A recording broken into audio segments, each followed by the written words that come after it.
Have you ever stopped to really think about it? I mean, really pause and consider the weight of these words.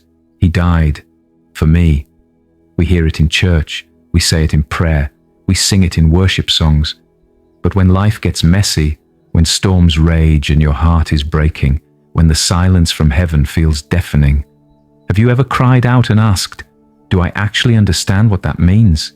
Because if you did, truly, deeply, you'd never look at your life the same again.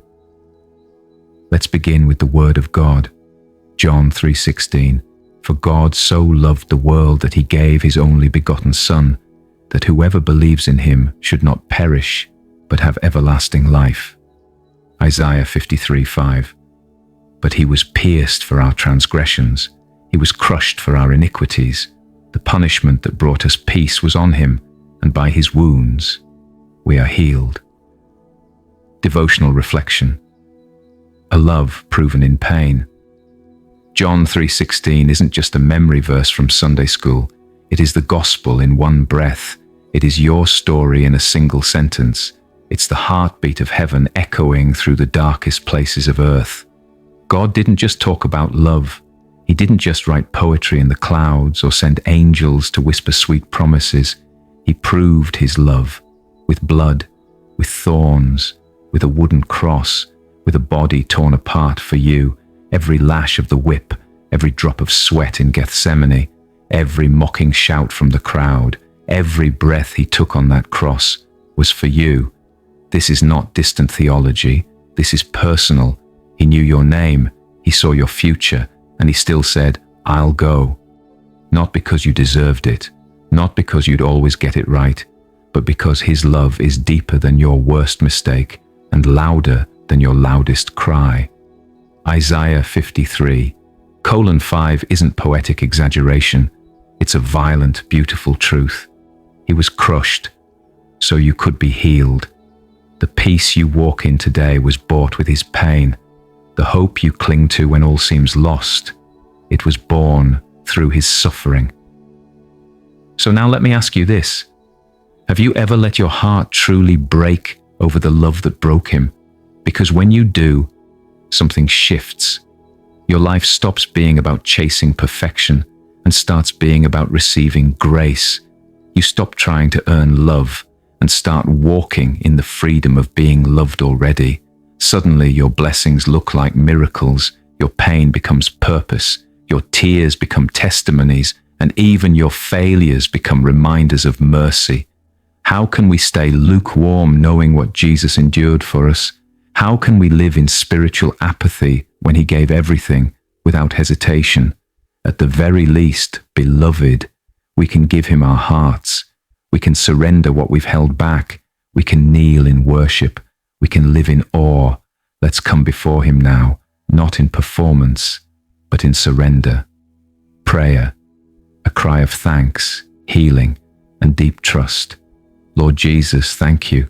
Thank you for loving me with a love I can't fully comprehend, but I feel it. A love that chased me down when I was running. A love that stayed when everyone else walked away.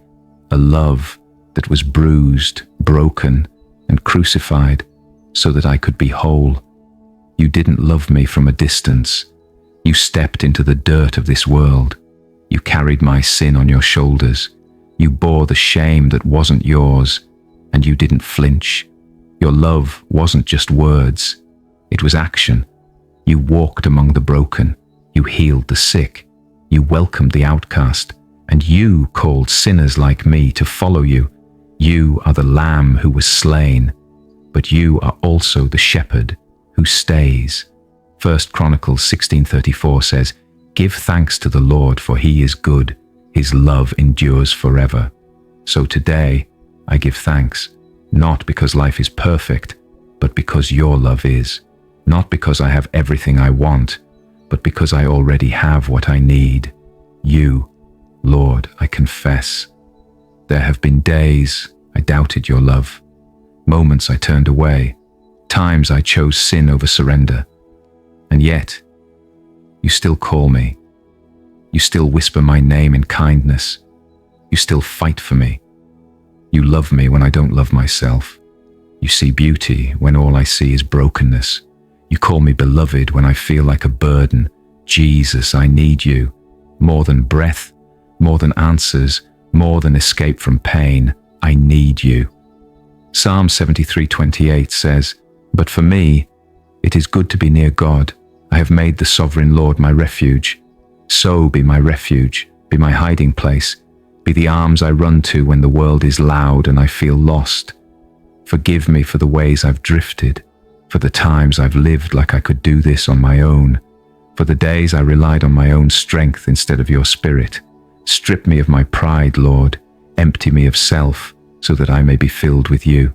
If it takes breaking to bring me back, then break me gently but fully, because I'd rather be broken in your hands than whole without you. Lord, you are my peace in the storm. You are the stillness when anxiety rages.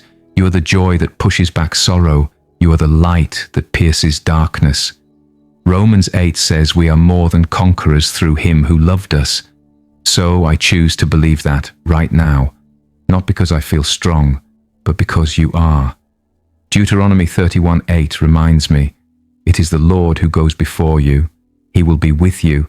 He will never leave you nor forsake you. So I will not fear what's ahead. I will not panic in the waiting. I will not despair in the silence. You're already there. You are before me, beside me, and behind me. You are the one who sees the end from the beginning. So I surrender every fear, every hope, every plan. I lay them down like an alabaster jar, because you are worthy of it all. Be glorified in my decisions, be lifted high in my relationships, be honored in my thoughts, my words, and even in my pain. Let my story reflect your glory. Let my wounds be a window to your healing. Let my life shout, Jesus did this. You are not done with me. You're still writing my story. And today, I give you the pen. I trust you with my healing. I trust you with my unanswered questions. I trust you with my future, because you trusted me with your love. You trusted me with your spirit. You trusted me enough to die in my place. So Jesus, take all of me, my past, my present, my future. Take my brokenness and make it beautiful. Take my wandering and lead me home. Take my weakness and show your strength through it. I love you, Lord, not because I earned your love, but because your love earned my freedom. So I worship you, I adore you, and I say boldly, you are my Savior, my refuge, my King, and I pray all this in your mighty and matchless name. Amen. Call to action. Let's walk in this love together. If this prayer touched your heart, don't let it stop here. Type Amen in the comments as your declaration of faith. Let us know how we can pray for you. We read every comment and we're standing with you. Subscribe to this channel for more spirit-led prayers that speak to your soul. And share this video with someone you love, because when you share the gospel, you become part of God's mission to reach hearts. May the love of Christ overwhelm you today. May his peace guard your heart and mind, and may his presence go before you and stay with you always. In Jesus' name, amen.